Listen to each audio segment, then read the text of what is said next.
হরে কৃষ্ণ, রাধে রাধে। আমরা তুলসী দেবীকে প্রণাম করব কীভাবে? বৃন্দা ওই তুলসী দেব বই, প্রিয়া ওই কেশবসচ, কৃষ্ণ ভক্তি পদে দেবী, সত্যবত্যই নমো নমো। এই মন্ত্রটি বলে তুলসী দেবীকে প্রণাম করতে হয় এবং তুলসী দেবীকে প্রদক্ষিণ করব আমরা কি বলে? জানি কানি চ পাপানি চ ব্রহ্মাহত্যা দীপান্বিত তানি তানি পনশ্চন্তি প্রদক্ষিণ পদে পদে। এই মন্ত্রটি বলে তুলসী দেবীকে প্রদক্ষিণ করতে হয়।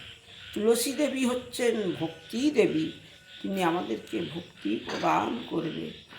তাই আমাদের প্রত্যেকের কর্তব্য তুলসী দেবীকে প্রণাম করা এবং প্রদক্ষিণ করা। রাধে রাধে, হরে কৃষ্ণ।